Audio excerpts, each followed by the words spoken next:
नमस्कार, बहुत बहुत स्वागत है आप सभी का स्टडी IQ IAS हिंदी की इस प्रीलिम्स 2023 पर आधारित एक विशेष श्रृंखला में, जिसको हम बुलाते हैं लक्ष्य। लक्ष्य श्रृंखला जो है ये खास तौर पे उन छात्रों के लिए है, उन बच्चों के लिए है जो 2023 का अभी जो प्रीलिम्स एग्जाम आने वाला है, प्रारंभिक परीक्षा जो होने वाली है, उसकी तैयारी वो लोग कर रहे हैं। आप लोग अगर इस लेक्चर को देख रहे हैं तो मैं ये मान के चलूंगा कि आप सभी के सभी प्रारंभिक परीक्षा 2023 में बैठने वाले हैं और आप सभी की तैयारी जो है जोर शोर से चल रही होगी। आप सभी की तैयारी पूरे दमखम के साथ चल रही होगी और आप इस परीक्षा का सामना करने के लिए पूरी तरह से तैयार और तत्पर होंगे। मैं आपको याद दिला दूं कि यूपीएससी के एग्जाम में सबसे ज्यादा कठिन और सबसे ज्यादा जिसको हम कहते हैं अनप्रेडिक्टेबल, जिसके बारे में आप कुछ खास अनुमान नहीं लगा सकते, ऐसा चरण जो होता है वो प्रारंभिक परीक्षा ही होता है। प्रिलिमिनरी एग्जामिनेशन ही वो एक लक्ष्य है, वो एक चरण है जिसके बारे में सामान्यतः शिक्षक से लेके, संस्थान से लेके बच्चे कोई भी बहुत ज्यादा अनुमान लगा नहीं पाता। और अक्सर जो लोग अनुमान लगाते हैं उनमें से ज्यादातर के अनुमान जो है या तो पूरी तरह से गलत निकलते हैं या फिर आंशिक तरीके से गलत निकलते हैं। तो प्रारंभिक परीक्षा आप सभी को पता है चैलेंजिंग होती है, चुनौतीपूर्ण होती है और उसमें आपको क्वालिफाई करना ही होता है। कम से कम पेपर 1 में अगर आप उसे क्वालिफाई कर पाते हैं तो ही आपको आगे जाके मेन एग्जामिनेशन होता है, मुख्य परीक्षा होती है, उसको देने का मौका मिलता है। प्रारंभिक परीक्षा आप सभी के लिए बेहद जरूरी है और जैसा कि मैं पहले भी कह चुका हूं, उसकी तैयारी जो होती है वो आपकी पूरी तैयारी की प्रक्रिया की सबसे बड़ी चुनौती होती है। हम सभी को यह जानकारी है। आप लोग अगर यहां तक आए हो और इस लेक्चर को देख रहे हो तो निश्चित तौर पे मेरे को आपको सिलेबस, परीक्षा का पैटर्न वगैरह वगैरह ये सारी चीजें बताने की आवश्यकता नहीं है, क्योंकि अगर आपको ये सारी चीजें भी नहीं पता तो निश्चित तौर पे आप प्रीलिम्स 2023 के लिए तैयार नहीं हो और अब नहीं कर सकते। लेकिन अगर आपको ये सारी चीजें पता हैं, आप ठीक ठाक तैयारी करते आए हैं, तो आपको इस बात का अंदाजा होगा कि इस परीक्षा के लिए किस तरह से ये बहुत आवश्यक है कि जो करंट अफेयर्स है, यानी कि पिछले तकरीबन 1 वर्ष से लेकर उससे थोड़ा पहले तक जो भी घटनाक्रम देश और दुनिया में हुआ, उसके बारे में आपको विस्तृत जानकारी हो, क्योंकि प्रारंभिक परीक्षा में उन चीजों के बारे में काफी ज्यादा विस्तार से पूछा जा सकता है। यह हमने देखा है, साल दर साल हमने देखा है कि किसी भी विषय पर जो प्रश्न आते हैं वो स्टैटिक की तुलना में करंट अफेयर्स पे आधारित ज्यादा आते हैं। इस बात को समझने की आवश्यकता है। इसका मतलब यह नहीं है कि स्टैटिक विषय को पढ़ना बंद कर दिया जाए।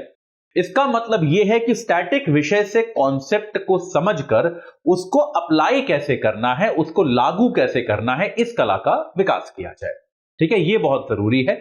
यह आपको अंदाजा होना बहुत ज्यादा आवश्यक है, अनिवार्य है कि आपके अंदर इस कला का विकास हुआ है या नहीं है। ठीक है, मैं आपको बहुत ही सिंपल से एग्जांपल देता हूं और क्योंकि मैं अर्थशास्त्र पढ़ाने वाला हूं तो अर्थशास्त्र का एग्जांपल नहीं दूंगा, कहीं और का लेते हैं। जैसे मान लीजिए हम सभी को पता है कि जोशी मठ में पिछले दिनों जो भूमि के धंसने की घटना हुई। ठीक है, अब जोशीमठ में भूमि के धंसने की घटना इसलिए हुई क्योंकि वो शहर जो है वो एक मोरेन पे बसा हुआ है। ठीक है ना, एक जब आपका ग्लेशियर एक जगह से दूसरी जगह चला जाता है तो उसके कारण जो खाली जगह बचती है उसको हम मोरेन कहते हैं।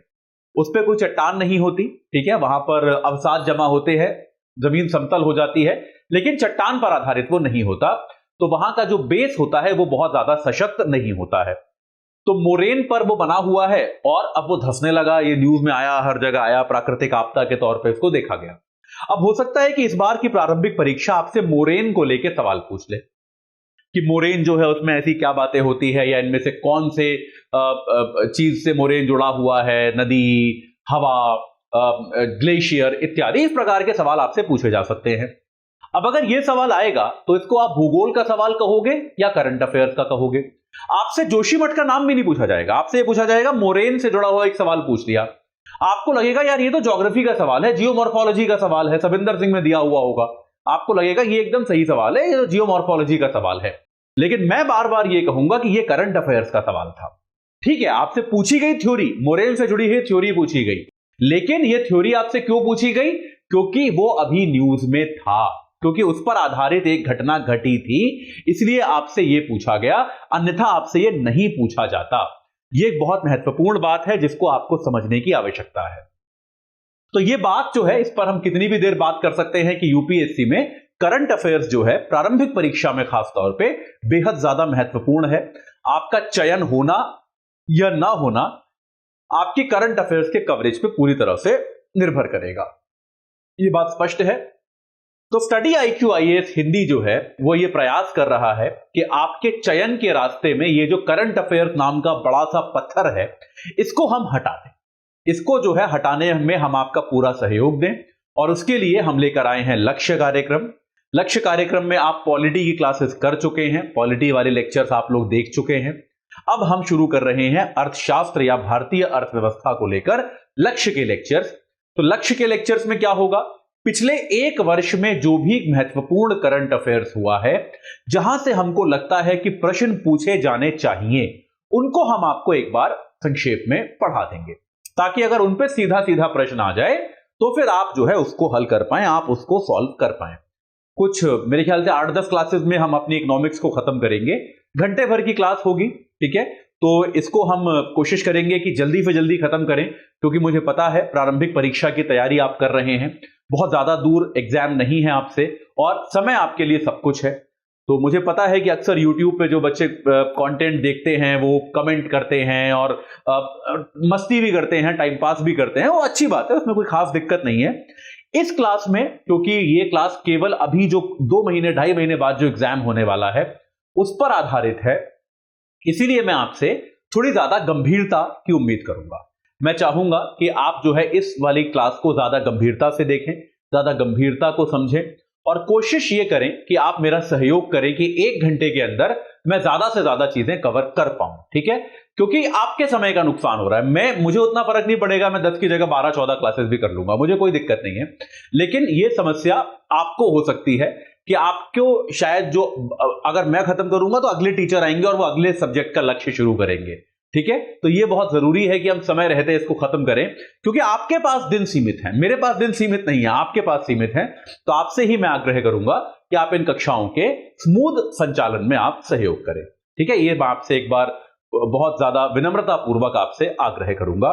आप में से जो बच्चे हमारे फाउंडेशन कोर्स के साथ भी जुड़ना चाहते हैं, इस बात को भी याद रखिएगा, फाउंडेशन कोर्स का हिंदी में जो फाउंडेशन कोर्स था, जो कि 2024 के लिए है, मैं आपको फिर से बता दूं, वो 2023 के लिए नहीं है। लेकिन आप में से बहुत सारे छात्र ऐसे भी होंगे जो वास्तविकता में 2024 के लिए तैयारी कर रहे हैं, और 2023 की परीक्षा वो देना चाहते हैं या नहीं, ये वो उस दिन शायद निर्णय लेंगे जिस दिन परीक्षा होगी।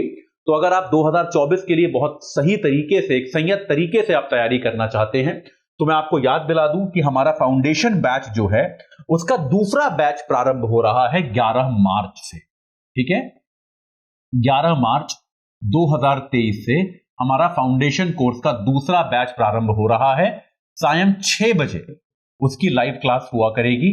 रोज करीब 3 घंटे की क्लास आपको इसमें देखने को मिलेगी। इन क्लासेस से अगर आपको जुड़ना हो तो आप स्टडी IQ IAS के ऐप पर जा सकते हैं, आप हमारी वेबसाइट पर जा सकते हैं और इस कोर्स को ले सकते हैं। अगर आप इस कोर्स को लेते हुए मेरे नाम का कूपन कोड लगाएंगे जो है AJ Live, AJ यानी कि अतुल जैन, अगर आप AJ Live को कूपन कोड लगाएंगे तो आपको ये कोर्स जो है सबसे सस्ती दरों पर हासिल हो जाएगा, जो है 18,999 रुपए, ठीक है। तो ये हमारे फाउंडेशन कोर्स की चर्चा है, ये हमारे फाउंडेशन कोर्स की डिटेल है। इसका ब्रोशर मैं अपने टेलीग्राम चैनल पे शेयर कर चुका हूं, आप वहां पर देख सकते हैं। अगर आप मेरे टेलीग्राम चैनल से जुड़े हुए नहीं हैं तो आपको बता दूं कि आप मेरे टेलीग्राम चैनल से जुड़ सकते हैं। इसका नाम है अतुल जैन UPSC गाइडेंस।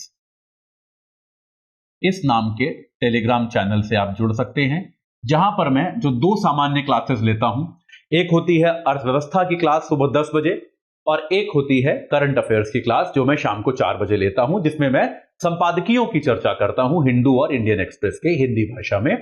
इन दोनों की प्रेजेंटेशंस भी मैं इसी चैनल पे भेजता हूं, तो आप इसके साथ भी जुड़े, ये मैं आपसे आग्रह करूंगा, ठीक है।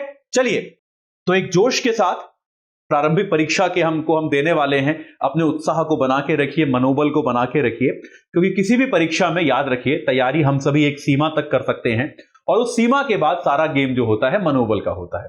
मैं बार बार ये कहता हूं कि जैसे क्रिकेट टीम होती है, क्रिकेट में बड़े सारे एग्जांपल्स देता हूं मैं, जो बच्चे मेरी क्लासेस करते हैं वो जानते होंगे।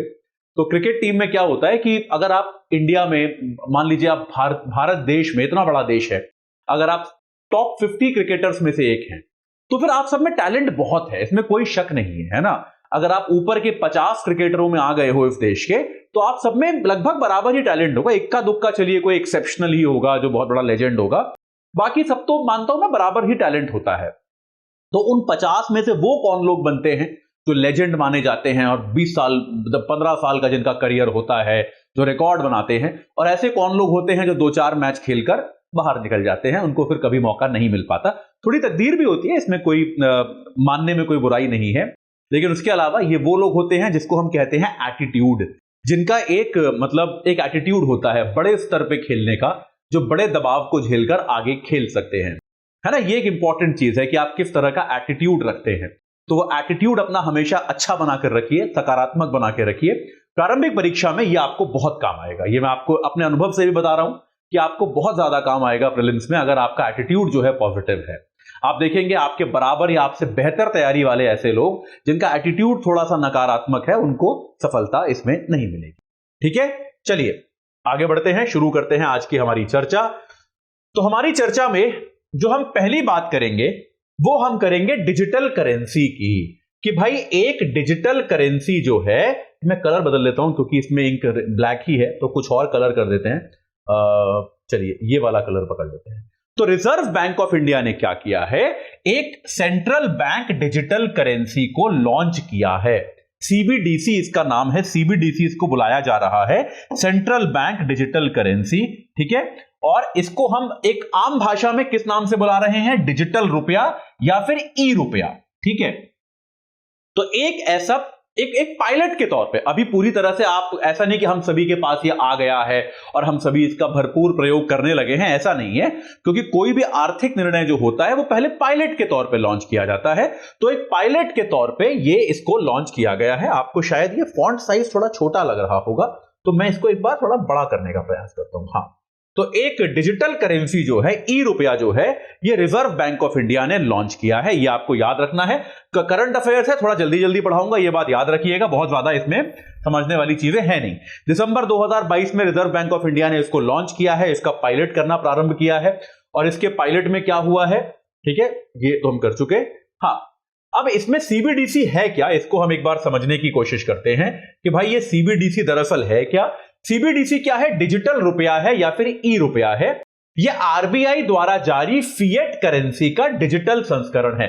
फिएट करेंसी क्या होती है, वो करेंसी होती है जो आपके हाथ में होती है, नोट होता है, सिक्का होता है ना। सामान्य तौर पे आरबीआई ने कौन सी करेंसी इश्यू करी है, मैं आपसे करूं कि भाई आरबीआई ने कौन सी मुद्रा इश्यू करी, आप बोलोगे नोट इश्यू करे हैं भाई 500 रुपए के, 2000 रुपए के, 100 रुपए के, 200 रुपए के। ये कहलाती है फिएट करेंसी जो आपके हाथ में होती है। तो इस बात को समझिए कि ये जो करेंसी है, डिजिटल रुपया जो है, ये उसी करेंसी का डिजिटल प्रारूप है, उसी का एक डिजिटल रूप है, और ये फिएट करेंसी के साथ 1-to-1 विनिमय योग्य है। यानी कि आप इसको फिएट करेंसी के साथ सीमलेसली बदल सकते हो। कि आपके पास अगर डिजिटल करेंसी में 100 रुपए हैं, अगर मेरे पास डिजिटल करेंसी के 100 रुपए हैं और वो फिएट करेंसी के 100 रुपए के एकदम बराबर होंगे, ये परिवर्तन, ये एक्सचेंज मैं तुरंत बिना किसी समस्या के कर पाऊंगा। ठीक है, यानी कि कोई इसमें बीच में अड़चन नहीं होगी, कोई इसमें बिचौलिए नहीं होंगे जो इसमें 2% 4% अपना कट लेंगे, ऐसा कुछ नहीं है। ये पूरी तरह से इंटरचेंजेबल होगा, आप इसको पूरी तरह से परिवर्तित कर सकते हो। ठीक है, और ये क्या करेगा, भुगतान के माध्यम, कानूनी निविदा, मूल्य के सुरक्षित स्टोर के रूप में स्वीकार किया जाएगा। नोट क्या होता है, एक नोट क्या होता है, मूल्य का सुरक्षित स्टोर होता है कि नहीं होता है।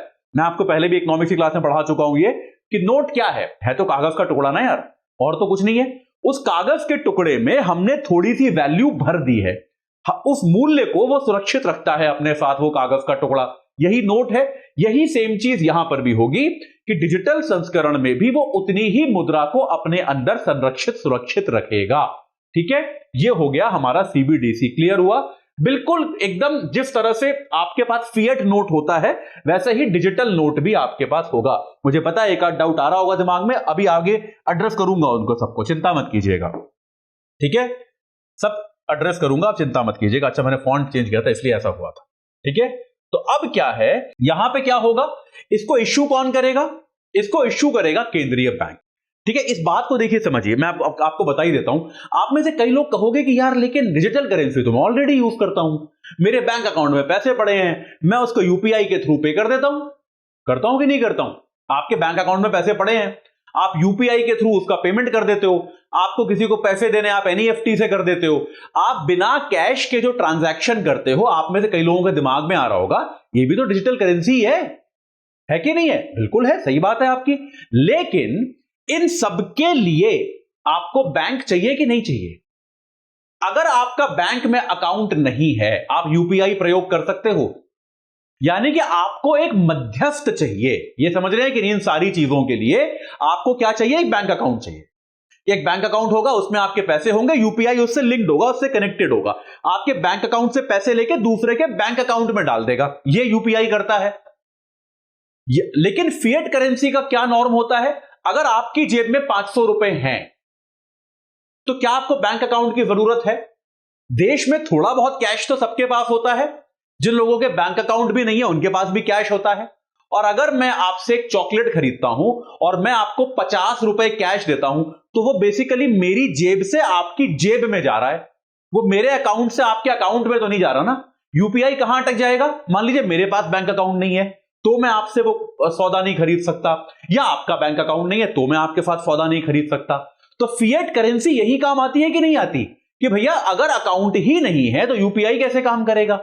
यही सेम चीज यहां पर है कि डिजिटल करेंसी और ये जो आप यूपीआई इत्यादि का प्रयोग करते हैं, इसमें मेन फर्क ही ये है कि डिजिटल करेंसी जो है ये फिएट करेंसी जैसा ही है, ये एक तरह का वॉलेट है। जैसे आपके वॉलेट में आप 1000 रुपए रखते हो, 500 रुपए रखते हो, वैसे ही आपका डिजिटल वॉलेट होगा। इससे कोई मतलब नहीं है कि आपका बैंक अकाउंट है कि नहीं। तो जैसे आपकी जेब में जो 100 का नोट होता है या 500 का नोट होता है, वो आपसे ये नहीं पूछता कि भैया तेरा बैंक अकाउंट है कि नहीं, ऐसे ही ये डिजिटल करेंसी भी आपसे ये नहीं पूछेगी कि आपका बैंक अकाउंट है कि नहीं। अगर मुझे आपसे चॉकलेट खरीदनी है इस मामले में, तो मैं अपने वॉलेट से आपके वॉलेट में पैसा ट्रांसफर कर दूंगा, इसमें मुझे बैंक अकाउंट की आवश्यकता नहीं पड़ेगी। ये बात समझ में आई या नहीं आई?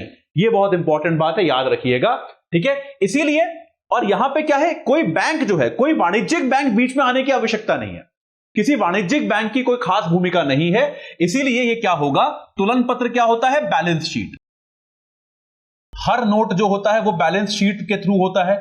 ठीक है, तो डिजिटल करेंसी क्या होगा, ये केंद्रीय बैंक के यानी कि रिजर्व बैंक की बैलेंस शीट पर देयता की तरह प्रतीक होगा, यानी कि उनके लिए लायबिलिटी होगा। हर नोट जो होता है वो किसी ना किसी के लिए लायबिलिटी होता है। तो मान लीजिए आपके डिजिटल वॉलेट में 500 रुपए हैं, ठीक है, तो एक तरह से आपको वो 500 रुपए वर्थ की वैल्यू देने का वादा कौन कर रहा है? रिजर्व बैंक ऑफ इंडिया कर रहा है। ठीक है, तो ये रिजर्व बैंक ऑफ इंडिया की बैलेंस शीट पे आएगा। इसका किसी पंजाब नेशनल बैंक और स्टेट बैंक और ओरिएंटल बैंक ऑफ कॉमर्स इन सबसे कोई संबंध नहीं है। ठीक है, ये सीधा सीधा रिजर्व बैंक इसको मैनेज करेगा। तो एक तरह से क्या किया है रिजर्व बैंक ने, डिजिटल मुद्रा को शामिल करने के लिए एक कानून में परिवर्तन करना पड़ता है। देखिए इन चीजों के लिए, क्योंकि नोट जो होता है वो एक बहुत बड़ा कानूनी इंस्ट्रूमेंट होता है, एक बहुत बड़ा कानूनी संसाधन होता है। तो नोट की जो भारत के कानूनों में परिभाषा दी गई है, उस परिभाषा को परिवर्तित किया गया। भारतीय रिजर्व बैंक अधिनियम 1934 में बैंक नोट की एक परिभाषा थी, उस परिभाषा को हमने तब्दील किया, उस परिभाषा को हमने बदला और उसमें हमने डिजिटल मुद्रा को शामिल किया। ठीक है, यह बिंदु स्पष्ट हुआ, यह बहुत जरूरी था। अब इसमें क्या है, डिजिटल मुद्रा किसी भी तरह का, देखिए अब इसके प्रयोग क्या हैं। इसके प्रयोग के लिए तो हम दिमाग लगा सकते हैं, हम सोच सकते हैं कि इसके प्रयोग क्या होंगे। उसके लिए मेरे को बहुत ज्यादा आपको पढ़ाने की जरूरत नहीं है, आप लोग अपने आप से भी विचार कर सकते हैं कि इसके प्रयोग क्या होंगे। इसके प्रयोगों को जो है हम दो हिस्सों में बांट सकते हैं, एक है रिटेल और एक है होलसेल। तो इसीलिए आपको ये शब्दावली आपको देखने को मिल सकती है, सीबीडीसीआर। सीबीडीसीआर का मतलब है सीबीडीसी रिटेल। रिटेल मतलब खुदरा, मतलब जो मैंने आपको एग्जांपल दिया कि मुझे आपसे एक चॉकलेट खरीदनी है, यह हो गया रिटेल व्यवसाय कि यार मैं आपसे छोटा मोटा रोजमर्रा का जो इंस्ट्रूमेंटेशन कर रहा हूं, रोजमर्रा की जो खरीदारी कर रहा हूं, यह हो गया रिटेल खरीदारी। ठीक है, यह हो गया सीबीडीसी रिटेल। इसमें क्या है, ये नकदी का डिजिटल संस्करण है और कुछ नहीं है, क्योंकि ये ऐसा अक्सर पाया गया था। हालांकि भारत में यूपीआई का बहुत ज्यादा विस्तार हुआ है और यूपीआई का जो बहुत ज्यादा सफल रही है यूपीआई भारत में, लेकिन तब भी ऐसा पाया गया कि 500 रुपए से कम के जो ट्रांजैक्शन है वो अभी भी बहुत ज्यादा नकद में हो रहे हैं। 500 रुपए से कम के जो ट्रांजैक्शन है अभी भी अधिकांश जो है वो नकद में हो रहे हैं। तो इसीलिए सीबीडीसी को रिटेल फॉर्म में लाया गया, जिसके तहत ये नकदी को रिप्लेस कर दे, कि नकदी यहां पर ना रहे, इसमें निजी क्षेत्र, गैर वित्तीय उपभोक्ता, मतलब आपके मेरे जैसे लोग ना, हम जो आम लोग हैं, हम कोई बैंक थोड़े ना है, हम कोई फाइनेंशियल कंपनी थोड़े ना है, हम तो कंज्यूमर हैं। हम जाते हैं बाजार में, एक ब्रेड खरीद लाए, एक चॉकलेट खरीद लाए, है ना, इस प्रकार का जो सामान खरीदते हैं हम जैसे उपभोक्ता। और व्यवसाय, कोई दुकानदार जो सामान बेच रहा है, तो छोटे मोटे जो काम धंधे हैं वो सभी लोग इसका प्रयोग कर पाए, इसके लिए सीबीडीसी आर का प्रयोजन है, ये सामान्य प्रयोजन है। और थोक में क्या है, सीबीडीसी होलसेल, सीबीडीसी डब्ल्यू, ठीक है। सीबीडीसी डब्ल्यू क्या है, सीबीडीसी होलसेल यानी कि थोक। इसमें क्या है, चुनिंदा वित्तीय संस्थानों तक पहुंच को प्रतिबंधित कर दिया, ठीक है। इसमें क्या हुआ है, सीबीडीसी होलसेल सेगमेंट ने क्या किया है कि अब आपको ये इसमें सुनिश्चित किया गया है कि इनकी पहुंच जो है ये चुनिंदा वित्तीय संस्थानों तक ही नहीं रहेगी, बल्कि कोई भी व्यक्ति इनका प्रयोग कर पाएगा, ठीक है। और इसके आगे क्या है, इंटर बैंक ट्रांसफर आदि के निपटारे के लिए इस्तेमाल किया जाएगा, ठीक है। यानी कि अगर आपको एक बैंक से दूसरे बैंक, जो मैं आपको बैंक रेट वगैरह में पढ़ाऊंगा आगे, तो बैंक टू बैंक बहुत सारे ट्रांजैक्शन होते हैं वगैरह, तो ये सारी चीजों में भी इसका प्रयोग किया जा सकता है, ठीक है। लेकिन हमारे जीवन पे प्रभाव जो पड़ेगा वो रिटेल से पड़ेगा, ठीक है। तो हमारे जीवन में रिटेल के तहत इसमें बहुत सारे परिवर्तन हमको देखने को मिल सकते हैं। अब यार, आप में से कुछ लोगों को क्रिप्टो करेंसी के बारे में पता होगा कि भाई क्रिप्टो करेंसी नाम की भी एक चीज आई थी, बड़ा इसका चर्चा चला था कि अरे क्रिप्टो करेंसी दुनिया बदल देगी और दुनिया की सारी अर्थव्यवस्थाएं बदल जाएगी वगैरह वगैरह। हम सब ने चर्चाएं सुनी थी, बड़े लोगों ने बड़े पैसे भी कमाए क्रिप्टो करेंसी में, बड़े लोगों ने बड़े पैसे खो भी दिए क्रिप्टो करेंसी में। तो क्रिप्टो करेंसी से कैसे इसमें अलग है, क्रिप्टो करेंसी से क्या फर्क है इसमें। सीबीडीसी जो है वो पूरी तरह से केंद्रीयकृत है, इस बात को समझिए। सीबीडीसी को इशू कौन कर रहा है, भारतीय रिजर्व बैंक इसको इशू कर रहा है, ठीक है। सीबीडीसी पूरी तरह से केंद्रीयकृत है, जबकि क्रिप्टो करेंसी पूरी तरह से विकेंद्रीकृत है। क्रिप्टो करेंसी कौन बना रहा है हमें कुछ खास पता नहीं है, माइनिंग कर करके कोई भी बना सकता है, ठीक है, मुश्किल गणितीय प्रोग्राम होते हैं। क्रिप्टो करेंसी जो है वो ब्लॉकचेन टेक्नोलॉजी का प्रयोग करता है, यानी कि सारा डेटा एक जगह स्टोर नहीं होता, जगह जगह स्टोर होता है, ठीक है। लेकिन तब भी इसका नियंत्रण जो है वो केंद्र के हाथ में है, आरबीआई जो है वो इसको पूरी तरह से नियंत्रित करता है, ठीक है। केंद्रीय बैंक द्वारा नियंत्रित है और ये कानूनी माने जाते हैं, जबकि क्रिप्टो करेंसी क्या है, निजी तौर पे समर्थित संपत्ति है और इन्हें कानूनी माना भी जा सकता है और नहीं भी माना जा सकता। जैसे भारत में वित्त मंत्री सीतारमन ने कहा था कि ये कानूनन नहीं है, इनको हम गैर कानूनी मानते हैं। हालांकि ये तय है कि आने वाले दिनों में क्रिप्टो करेंसी को कानूनी दर्जा दिया जाएगा, लेकिन वो कब दिया जाएगा, कैसे दिया जाएगा, इस पर हमें कोई खास जानकारी नहीं है, ठीक है। सीबीडीसी क्या है, ये फिएट करेंसी का डिजिटल संस्करण है और सेंट्रल बैंक की संपत्ति द्वारा समर्थित है, ये भी हमको स्पष्ट है, और ये किसी भी संपत्ति द्वारा समर्थित नहीं है। तो क्रिप्टो करेंसी में भैया आपका रिस्क है, बहुत सीधी सीधी बात है। क्रिप्टो करेंसी प्राइवेट लोग चला रहे हैं, आपको खरीदना है खरीदो, नहीं खरीदना है मत खरीदो। क्रिप्टो करेंसी को कौन स्वीकार करेगा कौन नहीं, इसकी भी कोई गारंटी नहीं है। लेकिन सीबीडीसी ये तो बेसिकली फिएट करेंसी का ही दूसरा संस्करण है, हर कोई स्वीकार करेगा, जो भी कोई नोट स्वीकार कर रहा है वो सीबीडीसी को भी स्वीकार करेगा, ठीक है।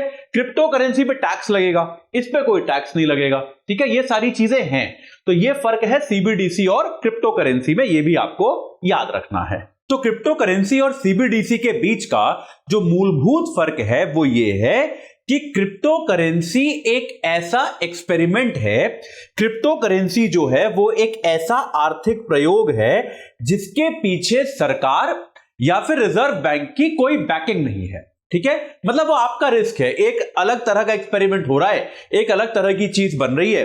अगर आप उसमें निवेश करना चाहते हैं, अगर आप उस व्यवस्था में विश्वास रखते हैं तो आप उसमें पैसा लगा सकते हैं। उसमें मतलब आप समझ रहे हैं ना, क्रिप्टो करेंसी जो है आपकी वर्तमान जो देश की मुद्रा है उसके सापेक्ष उसकी कीमत कितनी होगी वो बदल सकती है। जैसा क्रिप्टो करेंसी में क्या किया, लोगों ने निवेश किया शुरुआत में और अचानक से क्रिप्टो करेंसी की वैल्यू बढ़ गई। मतलब मैं कुछ लोगों को जानता हूं जिनके पैसे 50 गुना 100 गुना तक हो गए और फिर अचानक से 6 महीने के अंदर उसकी वैल्यू जो है वो 1/1000 हो गई। वो बहुत लोगों ने अपने लाखों रुपए खो भी दिए। ठीक है, तो क्रिप्टो करेंसी एक तरह का निवेश है। ठीक है, ये तो हो गया क्रिप्टो करेंसी।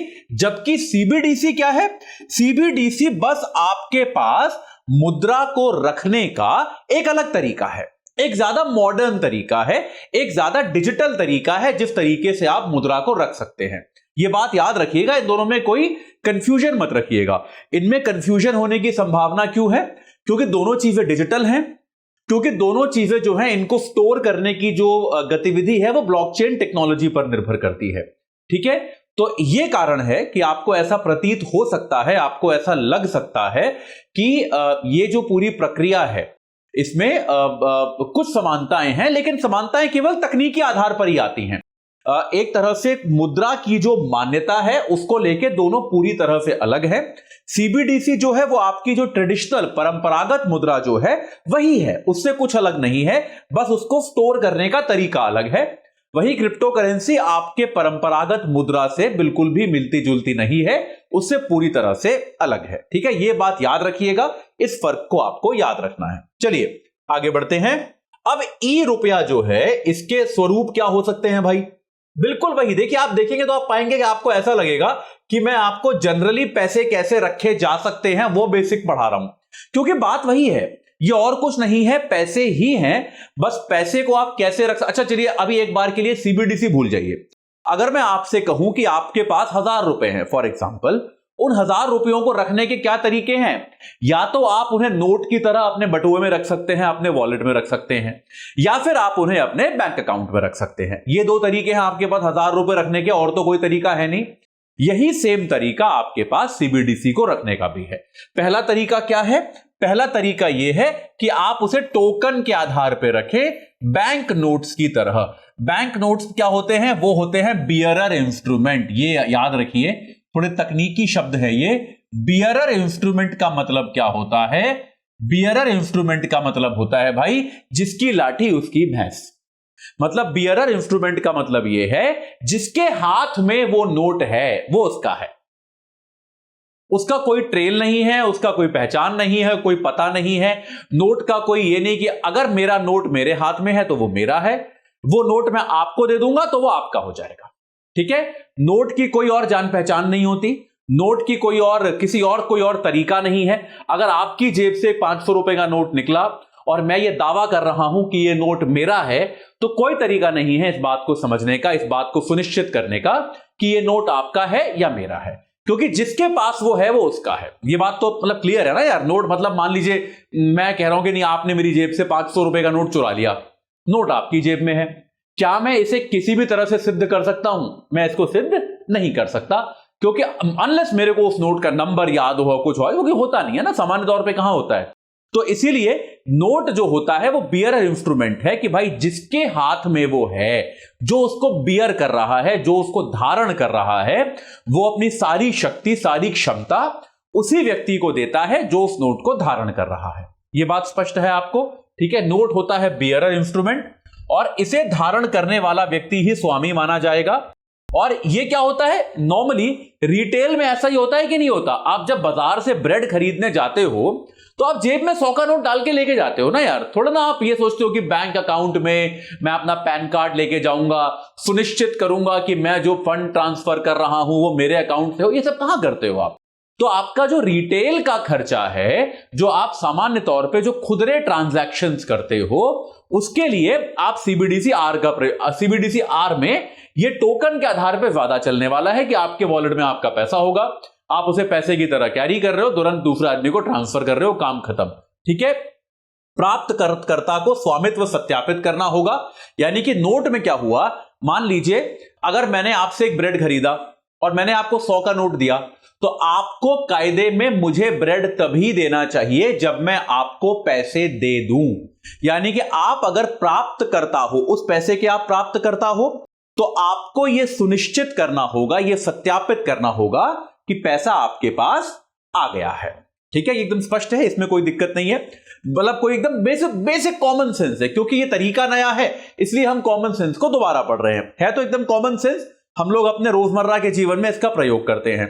ठीक है, अब दूसरा तरीका क्या है ई रुपए को लेके चलने का, वो है खाते के आधार पे। ठीक है, यानी कि अकाउंट से अगर ये निकाला जाए, अगर ये अकाउंट से ट्रांसफर किया जाए, तो इसमें क्या होगा, स्वामित्व इंगित करने के लिए सभी धारकों के शेष राशि और लेन देन के रिकॉर्ड का रख रखाव आपको करना पड़ेगा, और ये डब्ल्यू के लिए ज्यादा उपयुक्त है। ठीक है, ये बहुत स्पष्ट है कि अगर आप मान लीजिए बैंक से बैंक का ट्रांजैक्शन कर रहे हैं वगैरह, तो उस केस में ऐसा मान, अभी फिर से वही हम एकदम नॉर्मल जो हम अभी ट्रांजैक्शन करते हैं उसका एग्जांपल लेते हैं। अगर मैं आपके अकाउंट से, अपने अकाउंट से आपके अकाउंट को 10,000 रुपए ट्रांसफर कर रहा हूं, मान लीजिए, कर नहीं रहा हूं, केवल एग्जांपल दे रहा हूं, मान लीजिए मैं 10,000 रुपए आपको ट्रांसफर कर रहा हूं, तो मैंने वो आपको ट्रांसफर किया, वो कैसे सुनिश्चित होता है? ऐसा थोड़ा ना है कि मैं जैसे ही बटन दबाता हूं एक गड्डी निकल के मेरे हाथ में आती है, फिर मेरे हाथ से उड़ के आपके हाथ में चली जाती है, ऐसा तो नहीं होता। जो मेरे खाते में राशि शेष बचती है और जो आपके खाते में राशि शेष बचती है, उसको यदि आप जोड़ दो तो वो पहले जितनी ही होती है कि नहीं होती है? मतलब मेरे में से 10,000 माइनस हो जाते हैं, आपके में 10,000 प्लस हो जाते हैं। जो बेसिक, आप में से कई लोगों ने कॉलेज लेवल पे अकाउंट्स पढ़ा होगा, जो एकदम बेसिक अकाउंट्स है कि मेरा लॉस आपका प्रॉफिट बन जाता है। ठीक है, मेरा जो घटता है वो आपका बढ़ जाता है। तो आंकड़ों का रख रखाव ये जो होता है ये यहां पर किया जाता है, उसके आधार पर सुनिश्चित होता है कि जो ई मनी है उसका स्थानांतरण हो गया है। ठीक है, और ये भी जो है ये भी एकदम कॉमन सेंस है। नॉर्मली जब आप होलसेल की में बात करोगे, जब आप होलसेल में बैंक से बैंक को ट्रांजैक्शन करोगे या वित्तीय संस्थानों के ट्रांजैक्शन करोगे, तो सामान्यतः आप ऐसे ब्रेड नहीं खरीद रहे ना एक कि आप 50 रुपए लेके चले गए या 40 रुपए लेके चले गए, ऐसा तो नहीं होता।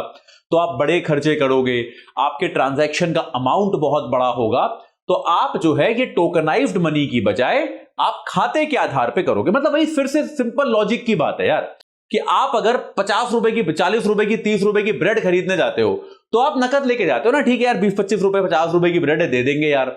अभी आप 10 लाख रुपए की गाड़ी खरीदने जाओगे तो थोड़ा ना आप कैश लेके जाओगे, 10 लाख रुपए आज मैं कैश दूंगा, मैं अनलेस आप बहुत अमीर आदमी हो। इनफैक्ट अब तो गाड़ी वाला आपसे कैश लेगा भी नहीं, 2 लाख रुपए से ऊपर कैश ट्रांजैक्शन बैंड है। तो मान लो आप लाख रुपए का भी सामान लेने जा रहे हो, थोड़ा ना आप लाख रुपए कैश लेके जाते हो कि यार चलो आज कैश में देके मैं बड़ा टीवी खरीद के लाऊंगा, ऐसा थोड़ा ना होता है।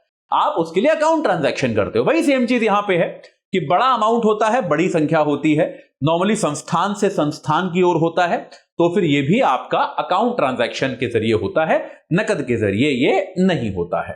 ठीक है, एकदम स्पष्ट है। अब इसको जारी करने के मॉडल क्या है? बहुत ही बेसिक चीजें हैं।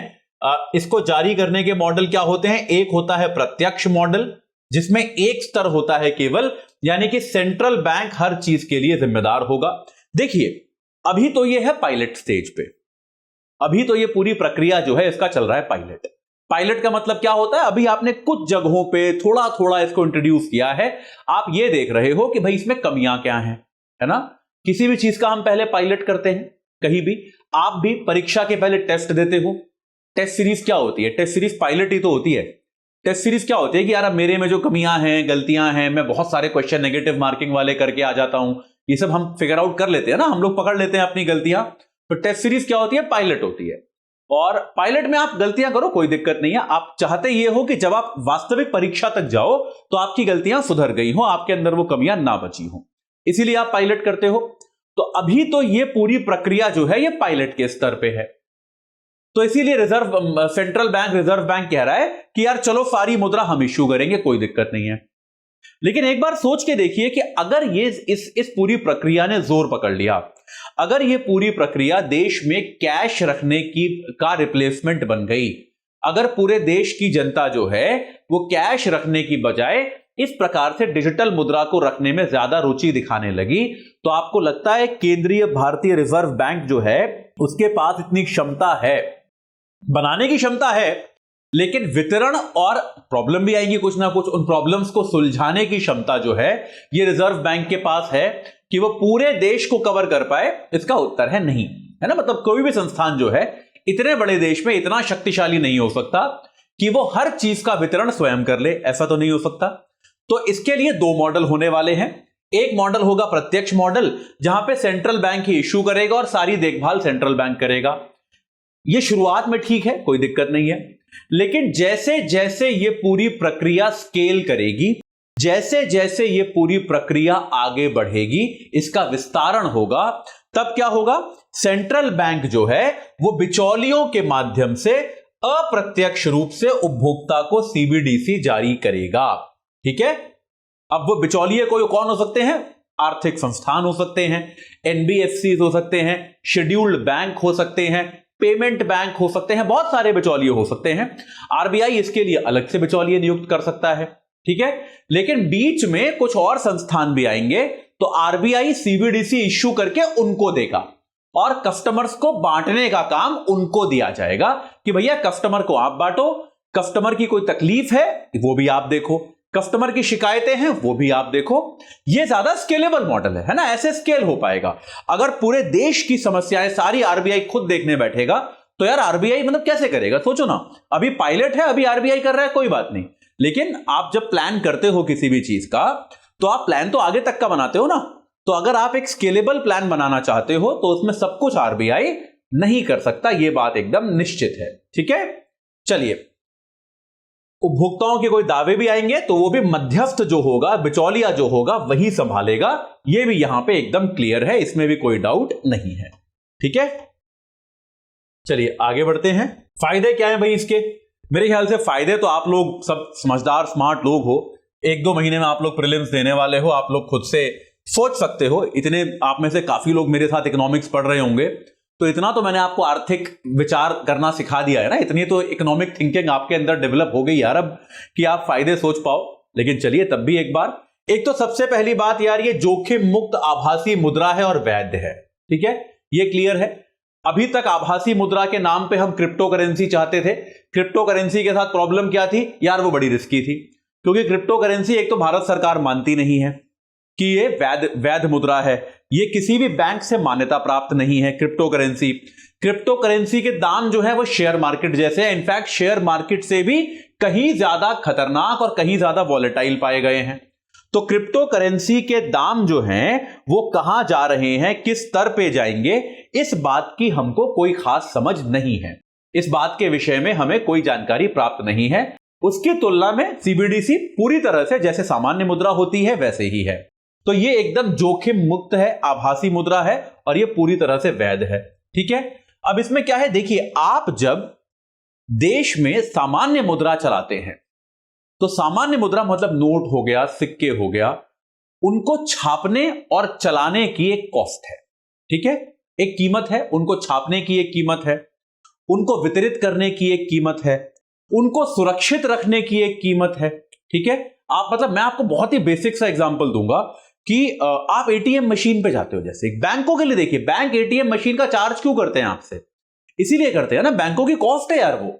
बैंक, आप किसी भी एटीएम मशीन में जाएं, क्या होता है, एटीएम मशीन लगी होती है 2-3 या एक जो भी है, एक सिक्योरिटी गार्ड बैठा होता है बंदूक के साथ, उसका बैठना जरूरी है क्योंकि उसके अंदर कैश है, सीसीटीवी कैमरा लगा होता है, एयर कंडीशनर लगा होता है, ये सब चीजें लगी होती हैं।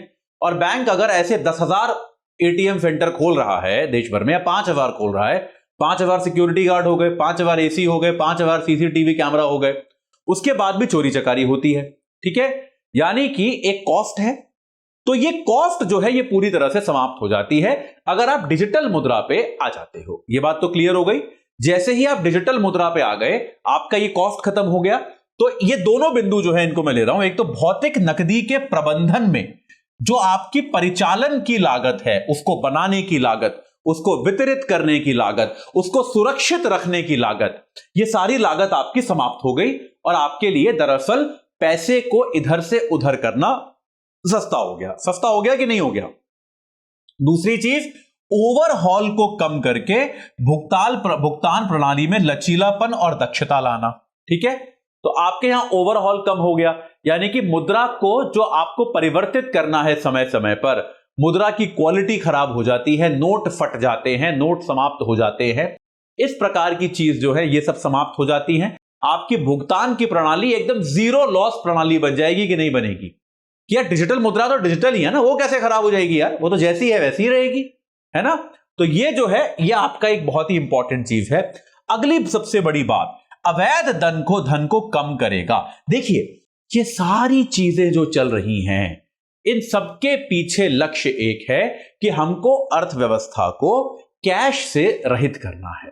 ठीक है, अर्थव्यवस्था को अब हमें कैश से रहित करना है। यह एक बहुत बड़ी, बहुत महत्वपूर्ण चीज है और मैं हमेशा मानता हूं कि पिछले कुछ वर्षों में भारत ने इस मामले में बेहद ज्यादा तरक्की की है। इनफैक्ट भारत जो है एक वैश्विक उदाहरण की तरह उभरा है कि एक अविकसित देश होते हुए भी भारत में एक कैश रहित जो ट्रांजैक्शंस होते हैं वो इतने ज्यादा कैसे हो गए हैं। मतलब मैं आपको अपना एग्जांपल बार बार देता हूं अपनी क्लासेस में कि मैं अब अपना पर्स, अपना वॉलेट लेके नहीं जाता। मैं मुंबई में रहता हूं और मैं कुछ भी करने जाता हूं, मतलब अगर मैं सब्जी खरीदने भी गया या दवाइयां खरीदने गया या डॉक्टर के पास गया या कहीं पर भी गया, मैं पेट्रोल डलवाने गया अपनी कार में, डीजल डलवाने, कुछ भी करने के लिए मैं जाता हूं, मैं अपना वॉलेट साथ लेके अब नहीं जाता। मेरे पास मेरा फोन होता है और मैं सब कुछ उससे मैनेज कर लेता हूं क्योंकि मुझे लगता है कि अब कैश की मुझे कोई आवश्यकता नहीं है। ठीक है, तो अब इसमें देखिए कैशलेस इकोनॉमी का एक बहुत बड़ा फायदा क्या होता है। कैश के साथ सबसे इंपॉर्टेंट चीज क्या थी जो आपको मैंने 2 स्लाइड पहले पढ़ाई थी, cash is a bearer instrument. Cash जिसके पास है उसका है। अभी आप अगर अपनी जेब से एक 500 रुपए का नोट निकालें, अगर आपकी जेब में अभी है, क्या आप मुझे दावे के साथ बता सकते हो ये नोट कहां से आया आपके पास? आप में से ज्यादातर लोग नहीं बता सकते। और अगर आपको मान लीजिए आपके पिताजी ने दिया, आपके मित्र ने दिया, उसके पास कहां से आया, उसके पास कहां से आया, उसके पास कहां से आया, ऐसे अगर आप 3-4 स्टेप पीछे जाओ तो आपको पता चलेगा कि यार कुछ नहीं पता। ज्यादातर नोटों का तो हमें अपने पास ही कहां से आया ये भी नहीं पता। ठीक है, तो कैश में क्या होता है, अवैध ट्रांजैक्शन जो है वो सरल होते हैं। अवैध ट्रांजैक्शन मतलब मुझे आपको रिश्वत देनी है, मैंने आपसे कुछ काम करवाया अपना, मुझे उसके लिए आपको रिश्वत देनी है। मान लीजिए आप IAS ऑफिसर बन गए, मुझे आपको रिश्वत देनी है, करना मत ऐसे काम, लेकिन एग्जाम्पल के लिए बताऊंगा। आपने मेरे से 10 लाख रुपए मांगे कि चलो भाई आपका हम ये काम करा देंगे, आप 10 लाख रुपए दीजिए। अब ये 10 लाख रुपए नकद लेके मैं आपके पास पहुंचा। अगर ये 10 लाख रुपए नकद मैंने आपको दे दिए, उसके बाद ये पता करने का कोई तरीका ही नहीं है कि ये 10 लाख रुपए आपने मेरे से लिए हैं या आपकी सामान्य कमाई के हैं। ये कोई तरीका है ही नहीं पता करने का क्योंकि नकद है। ठीक है, वहीं दूसरी ओर अगर हमने कैश की बजाय इसे टोकन मनी बना दिया, इसे हमने CBDC के थ्रू करना शुरू कर दिया, CBDC में आपको पता चल जाएगा कि यार ये जो आपको टोकन कैश मिला है ये आपने अतुल जैन से लिया है और आप पे जांच में पकड़ा जाएगा कि भाई अतुल जैन से आपने 10 लाख रुपए का टोकन कैश लिया और अतुल जैन के आपने 4 काम भी करके दिए, यानी कि आपने रिश्वत ली है। ये लो भैया, आप निलंबित, आपकी नौकरी समाप्त।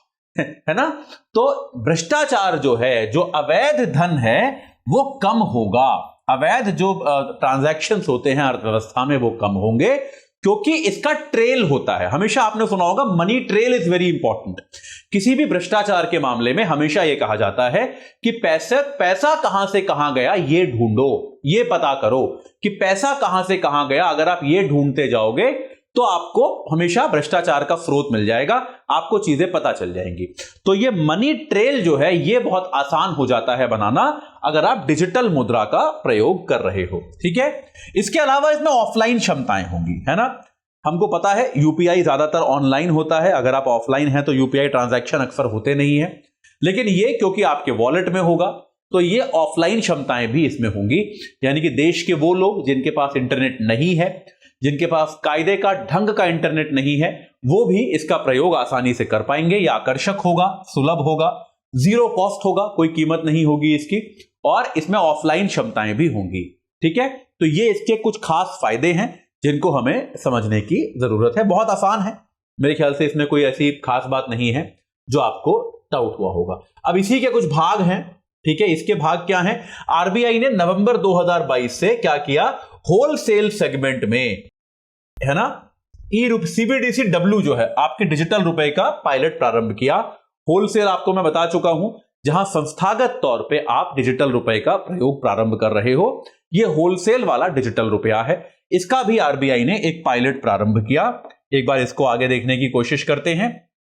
तो होलसेल सेगमेंट में CBDC का लक्ष्य क्या है? होलसेल सेगमेंट में इसका लक्ष्य है चुनिंदा वित्तीय संस्थानों तक सीमित पहुंच के लिए इसको डिजाइन किया गया है कि अभी के लिए कुछ वित्तीय संस्थानों में हम चाहते हैं कि इसकी पहुंच रहे, इसकी सीमित पहुंच रहे, उसके लिए इसको अभी डिजाइन किया गया है। और आगे क्या है, सरकारी प्रतिभूतियां यानी कि जीसेक। जीसेक क्या होता है, गवर्नमेंट सिक्योरिटीज। जीसेक क्या होता है, गवर्नमेंट सिक्योरिटीज। ठीक है, गवर्नमेंट सिक्योरिटी अंतर बैंक बाजार और पूंजी बाजार में बैंकों द्वारा किए गए वित्तीय लेन देन के लिए परिचालन लागत, संपार्श्विक और तरलता प्रबंधन के उपयोग के मामले में ज्यादा कुशल और सुरक्षित निपटान प्रणाली को बदलने की क्षमता है।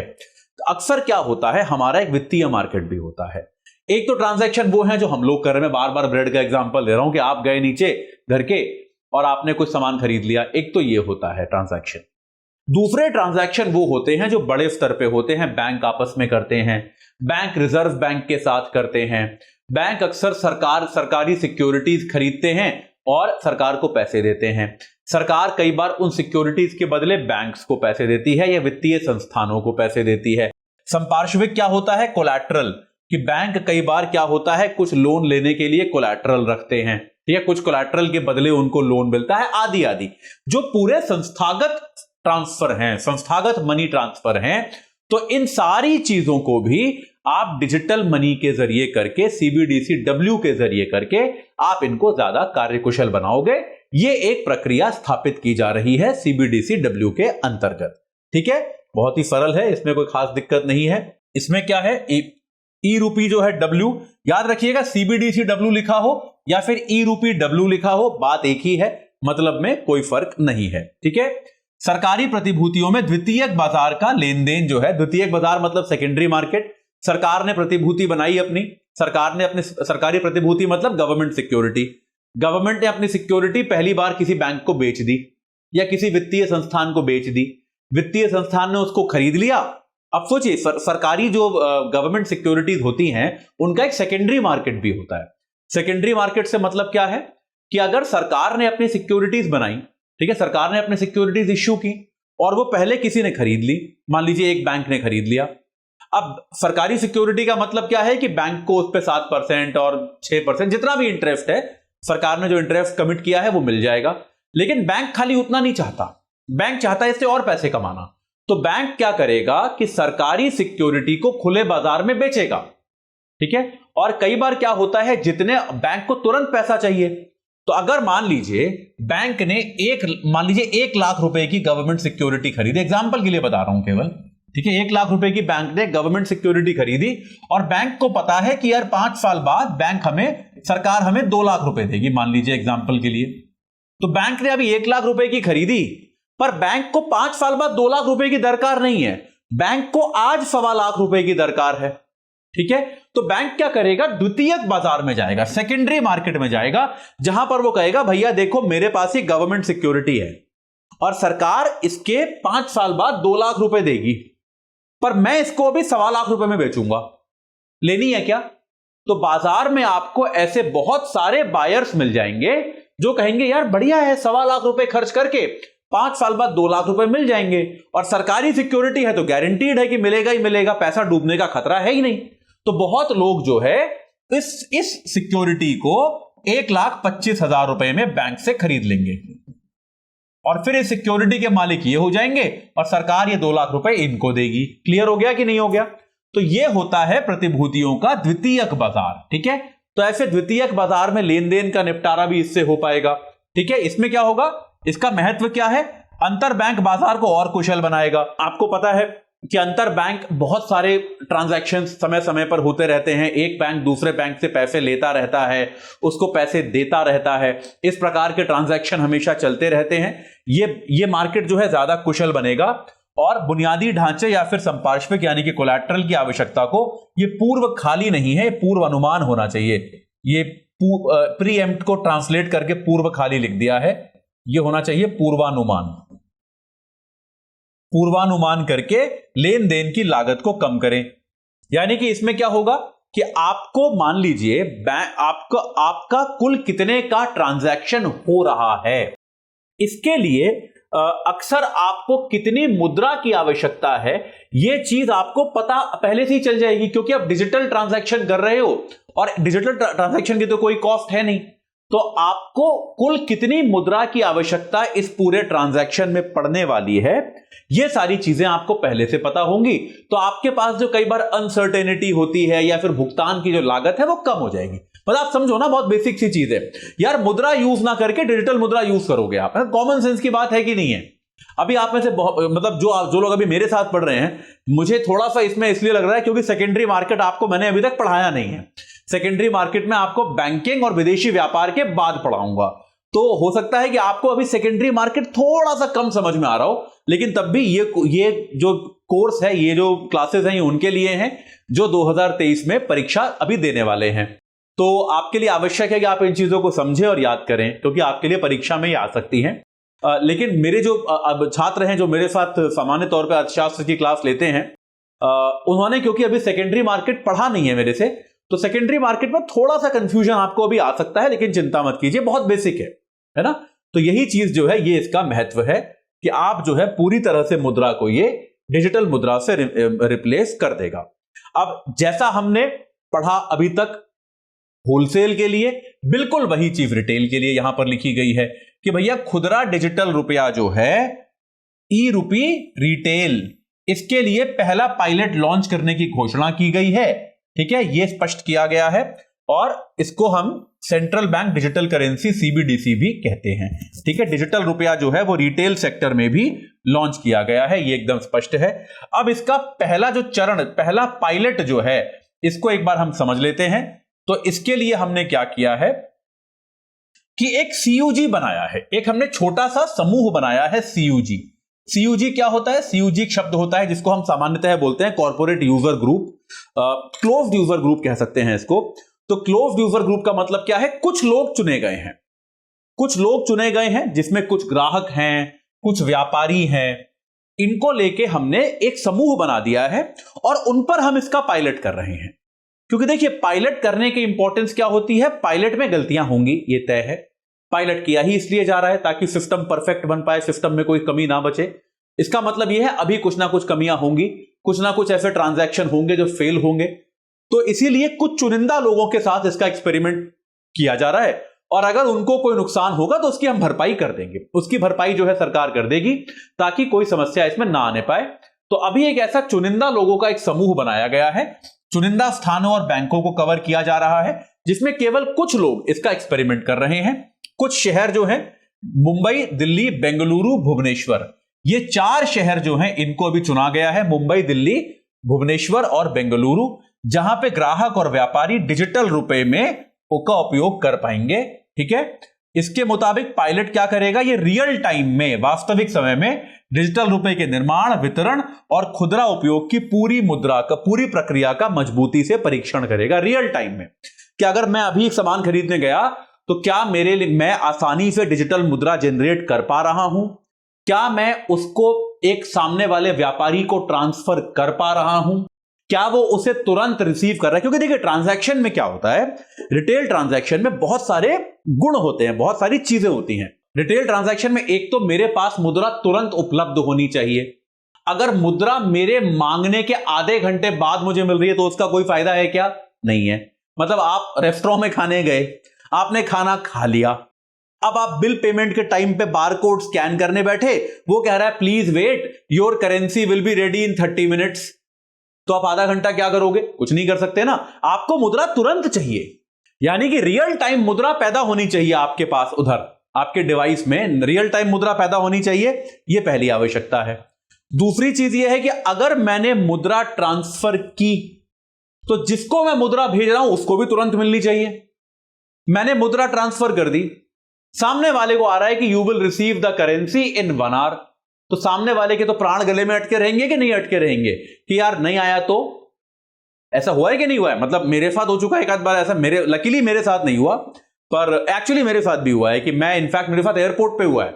मैं एयरपोर्ट पे मैंने कॉफी ली, मैंने उसका पेमेंट किया। एयरपोर्ट पे एक तो कॉफी भी 250 रुपए की होती है यार, तो मैंने एयरपोर्ट पे कॉफी का पेमेंट किया, और कॉफी भी नहीं, चाय ली थी यार, चाय 250 रुपए की होती है, तो उसका पेमेंट किया मैंने और बारकोड स्कैन किया, उसको ट्रांजैक्शन ही नहीं हुआ, वो ऐसे गोल गोल गोल गोल घूमता रह गया।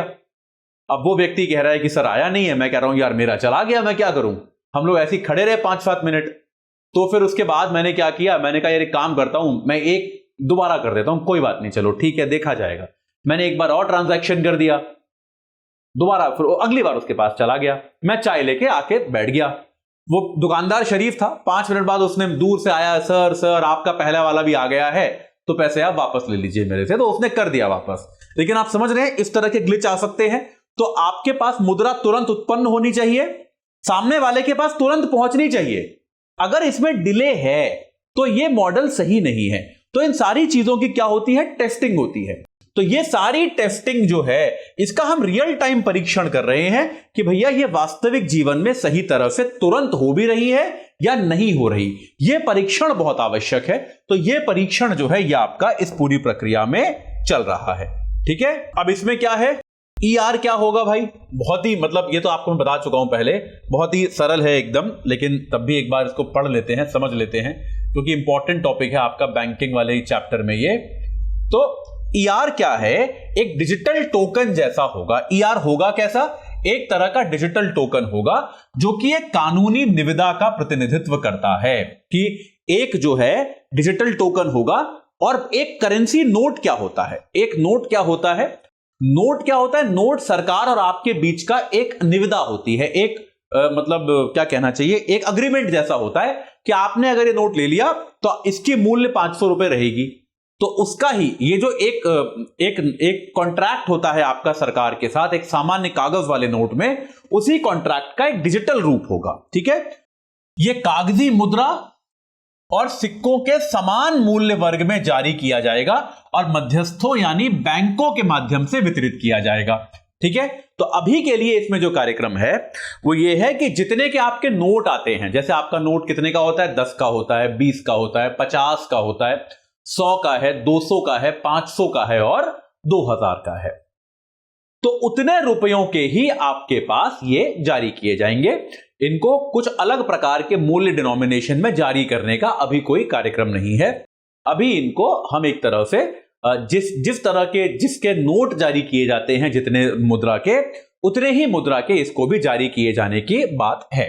ठीक है, उपयोगकर्ता क्या करेगा, आरबीआई के अनुसार भाग लेने वाले बैंकों द्वारा पेश किए गए और मोबाइल फोन और उपकरणों पर संग्रहित डिजिटल वॉलेट के माध्यम से ER के साथ लेन देन करने में सक्षम होगा। ठीक है, तो बैंक क्या करेगा, आपका मोबाइल फोन या जो भी उपकरण डिवाइस आप यूज कर रहे हैं, टैबलेट हो सकता है, जो भी है, उस पर आपको एक डिजिटल वॉलेट बना के देगा।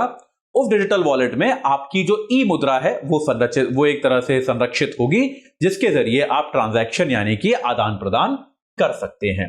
यह लेन देन व्यक्ति से व्यक्ति भी हो सकता है और व्यक्ति से व्यापारी भी हो सकता है। पीपल, पर्सन टू पर्सन और पर्सन टू मर्चेंट दोनों हो सकता है कि आप अपने मित्र को भी पैसा दे सकते हैं और आप एक दुकानदार को भी पैसा दे पाएंगे। दोनों तरीके के ट्रांजैक्शन इसमें संभव हैं। ठीक है, और होगा कैसा, QR कोड के जरिए। ये तो आप सबको पता है कि व्यापारी स्थानों पर एक QR कोड दिखाया जाएगा। QR कोड को आप स्कैन कीजिए और उसके जरिए आप व्यापारी को भुगतान कर सकते हैं। और ये ER क्या होगा, देखिए भौतिक नकदी अभी भी क्यों चलती है, भौतिक नकदी में क्या क्या खासियतें होती हैं। एक होता है विश्वास कि यार डिजिटल पता नहीं हैक हो गया तो कुछ हो गया, तो ये नकदी जो है ये सुरक्षित है, इस पे मेरा विश्वास है, इसका सुरक्षा है और ये अंतिम निपटान है कि बिल्कुल इसमें कोई कॉन्फ्लिक्ट नहीं है, मैंने किसी को नोट दे दिया तो दे दिया। ये सारी सुविधाएं आपको ER प्रदान करेगा। आपको जो ये रिटेल वाला जो पैसा है, जो डिजिटल ER है, ये आपको ये सारी सुविधाएं प्रदान करने का प्रयास करेगा। तो लक्ष्य अब भी वही है कि आपकी जो भौतिक नकदी की आवश्यकताएं हैं उनको पूरी तरह से रिप्लेस करना ही इसका लक्ष्य है। ठीक है, चलिए मेरे ख्याल से करीब करीब 1 घंटा हो गया है, तो इस क्लास को और आगे नहीं बढ़ाते। हाँ, 1 घंटे के आसपास हो ही गया है। तो मैं आशा करता हूं कि आज की हमारी क्योंकि पहली क्लास थी, हमने बहुत महत्वपूर्ण जो ये डिजिटल रुपए का जो कॉन्सेप्ट था, अपने आप में बैंकिंग वाले क्षेत्र का बहुत महत्वपूर्ण कॉन्सेप्ट है, इसको हमने पूरा कवर करने का प्रयास किया। मैं आशा करता हूं कि आप लोगों को समझ में आया होगा, आपको अच्छा लगा होगा। आपके इससे जुड़े हुए कोई प्रश्न है तो मुझे कमेंट के माध्यम से बताएं। मैं उनको सॉल्व करने की पूरी कोशिश करूंगा। मैं आपसे यह भी आग्रह करूंगा कि आप इस वीडियो को ज्यादा से ज्यादा शेयर करें, ज्यादा से ज्यादा इसको लाइक करें, अपने मित्रों को ज्यादा से ज्यादा इनवाइट करें इसको देखने के लिए, ताकि सभी का लाभ हो पाए और सभी लोग जो है प्रीलिम्स में अच्छा प्रदर्शन कर पाए। ठीक है, मैं आपसे फिर मिलूंगा लक्ष्य सीरीज की अगली क्लास के साथ, जिसमें हम मनी और बैंकिंग वाले टॉपिक पर ही आगे के समाचार जानेंगे। तब तक आप अपना ध्यान रखिए और पढ़ते रहिए। आप सभी को प्रीलिम्स 2023 के लिए बहुत बहुत शुभकामनाएं।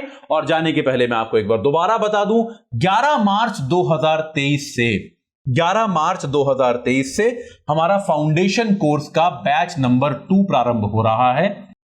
ठीक है, बिल्कुल भी देर ना करें, 11 मार्च से शुरू हो जाएगा। जल्दी से जल्दी उसमें एनरोल करें, और उसमें एनरोल करने के लिए AJ Live, ये मेरे नाम का कूपन कोड है, इसको लगाइए और ये लगा के आप इस कोर्स को प्राप्त कर सकते हैं मात्र 18,999 रुपए में। ठीक है, तो बिल्कुल भी देर मत कीजिए, AJ Live कूपन कोड लगाइए। और अगर आप, लेकिन ये कोर्स 2024 वालों के लिए है, तो आप में से वो लोग जो ज्यादा सीरियसली 2024 की परीक्षा की तैयारी कर रहे हैं, AJ Live कूपन लगाइए और हमारा फाउंडेशन कोर्स में सब्सक्राइब कीजिए। आज मेरी क्लास के साथ जुड़ने के लिए आप सभी का बहुत बहुत धन्यवाद। हिंदी में यूपीएससी की तैयारी से संबंधित प्रोग्राम्स को देखने के लिए सब्सक्राइब करें स्टडी IQ IAS हिंदी।